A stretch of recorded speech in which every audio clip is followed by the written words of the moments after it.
So in this module, we're going to go through another version of a single level emboss, but this design features a lot more fine lines and more complex details. So because of the higher complexity of the design, I do want to use heat on my press for this. Using heat, in my experience, allows me to get a much crisper impression. So rather than using those plastic plates like we did in the last module, I want to make sure that the plate that I'm putting on my press is metal, as a metal foil die, just like you usually would use for foil printing, so that I can use the heat and it won't melt or anything. So I'll be doing like foil die plates for my female, and then for the counterpart male, it'll be fiberglass. Here's what we'll be printing. Sorry, I'm trying to get it in the right light for you. This kind of floral border, and these are what my plates look like. So I have the female over here, and this is magnesium, and then this is a fiberglass counterpart. So you can order these from your standard die maker that you use for foil dies. I actually ordered these if you are in the US and you're wanting to do what I do. I ordered these from Concord Engraving as well, my letterpress plate maker. I mostly just did this because I have a really good relationship with them and was really able to work through some of my ideas and thoughts, and they kind of helped me figure out the best option that was going to be the most affordable. I love my die maker that I use in the US, Metal Magic. They're also really helpful. However, they tend to be a little bit pricier, and because I was kind of playing around when I was doing this, I just wanted to make sure I was keeping things more affordable. Metal Magic usually only does copper dies for their 1/4 inch, so this I was able to do magnesium, was a lot cheaper, and I was able to use the letterpress company that I like. Another note before we get into this, you'll kind of see it when I mock it up on press. My female, you'll notice, doesn't have drill holes on it. That was just a mistake on my end. I forgot to ask for them and add them to my design when I sent it over. So I'll be pointing that out as we go along so that you don't make the same mistake I do. But along the way, I will also show you how I fix it without having to order a new die, and how I mock it up when this does happen, because if you do order 1/4 inch plates, I've done this more than once where I accidentally forget to add my drill holes, or I somehow drops off or something. So just a note on that. And with that, let's go ahead and jump into Illustrator, and I'll walk you through the design and how to order the plate.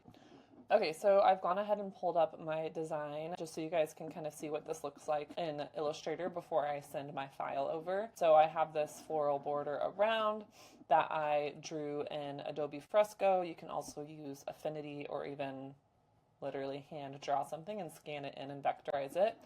But I have this design that I've created, and I want to do a single level emboss. So these will all be the same depth, but I have added little details in here, like with knocking out some of the design. So just by creating like negative space, adding some like line details that way. So I'm going to go ahead and copy my design and paste it into the foil die template from Metallic Elephant. I've linked this below if you don't happen to have it, but I want to use this to line up my design with the drill holes so that we get those ordered with the drill holes and not like I actually did, which was forgetting this step. So I pasted that here. I'm going to shift and rotate this so that it's going the orientation of the press a little bit better.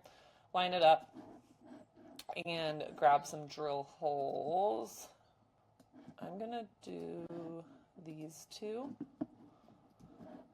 and then go into a new artboard. This is going to be too small, but we can adjust. Paste that, and then I'm going to adjust this artboard size to fit. There it is. I'm going to ungroup this really quick. I had some sort of straggler in here from when I was drawing in Fresco, probably. Just make sure that's 100% black, and it's not. Now it's good to go. And this is the file that I would send to my plate maker.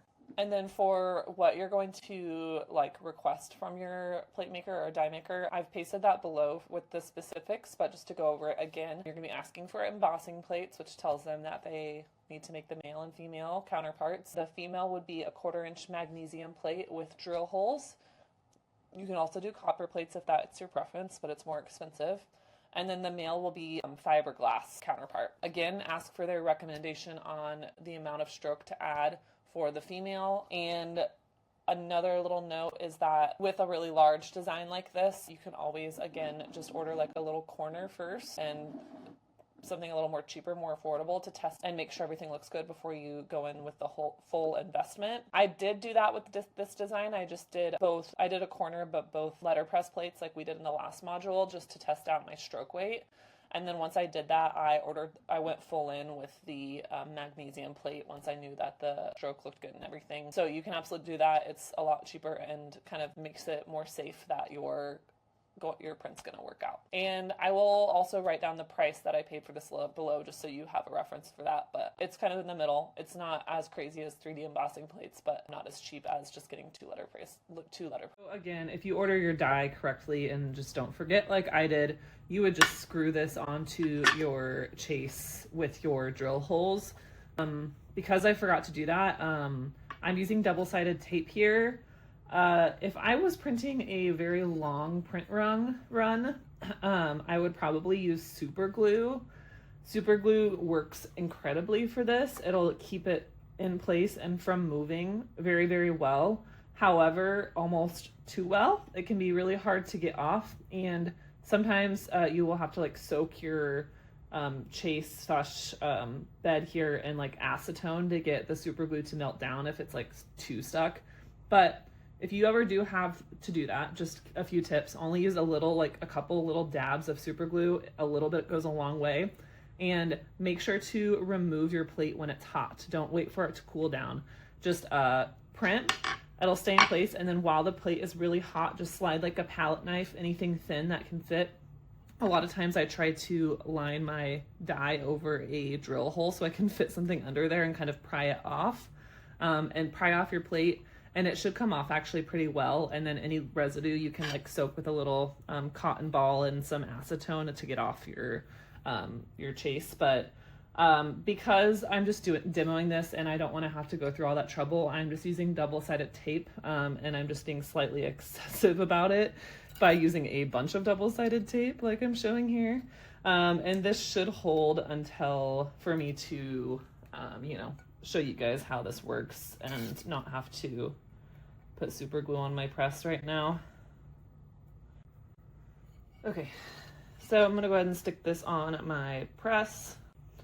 Another tip, if you are going the double-sided tape route, is to make sure that this is super clean. I actually just took some nail polish remover and just cleaned it really well just to make sure any dust or debris is on there is gonna make this not stick well. So, and then I'm going to, let's see, that's the wrong corner.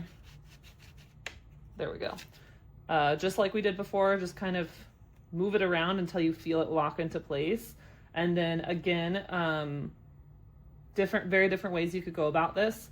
You can just tape a little bit along the edge right here. I'm just going to do what I did before and put a little tape in the middle because that just works for me. And I'm going to use double-sided tape on the back here. So I'm going to go ahead and add the tape, and then I'm going to try to find like one corner first. There it is. And then usually it kind of just falls into place from there. Make sure that like I'm moving it around and nothing is shifting, which is good. Okay, then I'm gonna go ahead and add double-sided tape on a few corners here, and then we'll get it onto the press. All right, I'm gonna go ahead and slide this in.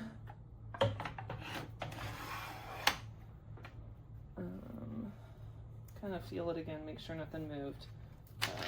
I still have my packing on here from printing the like simple emboss we just did in the last module.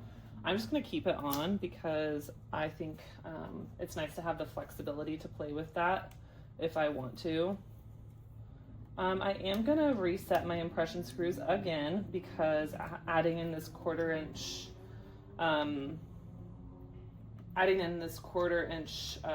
die here makes it thicker. My screws really quick.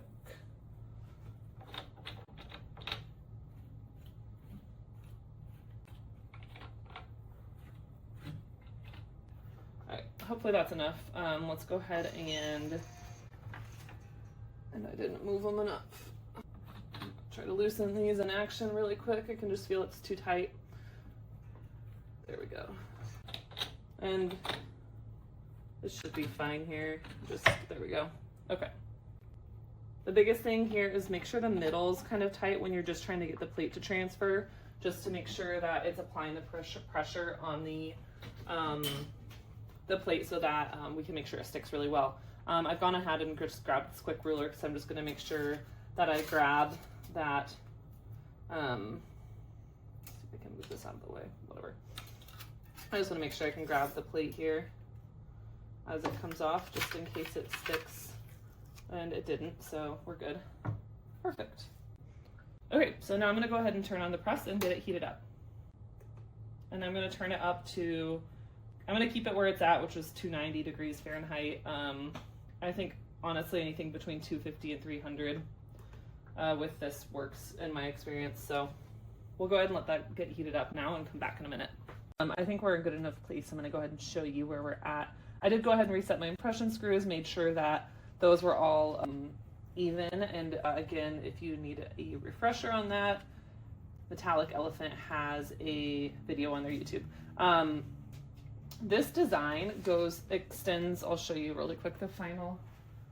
So because I use handmade paper that's pre-cut to size, this design is extending on every edge, which makes my job a lot harder, and I maybe should have just, you know, done something easier, but I really wanted to do it and I was really excited about it. So here we are. Because of that, I don't use my gauge pins to hold my paper in place because it would interfere with where we're printing. So instead I am just putting some tape in the middle here to hold my paper in place while I'm printing. So I just have some painter's tape, and I kind of stick it onto my pants to pull away the fibers a little bit so it's not super sticky. Let me see if we can find a good sheet of paper here to use. And then this will like kind of hold the paper while we print. All right, so there it is. Let's see.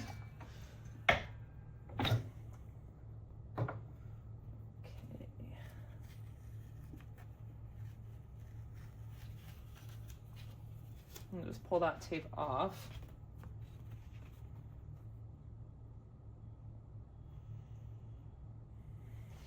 Trying to see if I can find you guys the right light.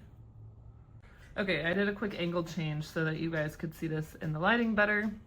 I'm getting a pretty great clean impression right off the bat. Most edges are fairly even in terms of what I'm getting.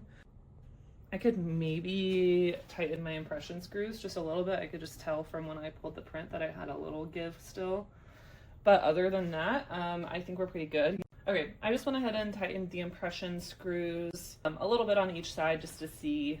And also, the press is a little bit hotter now, so it might continue to sharpen up as the press continues to heat up. Oh yeah.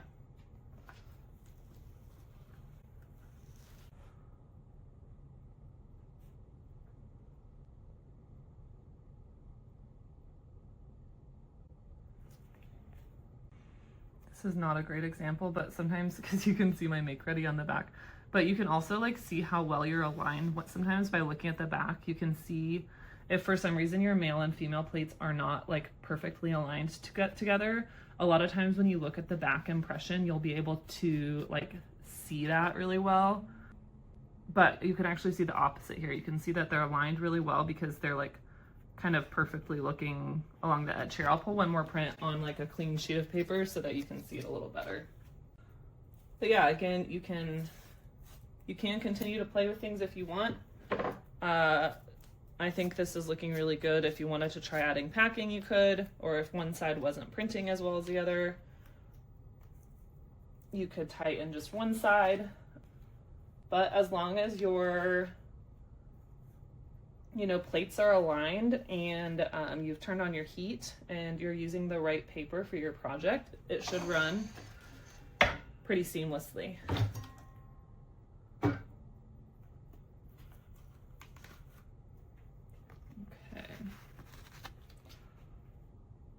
So here it is on a clean sheet.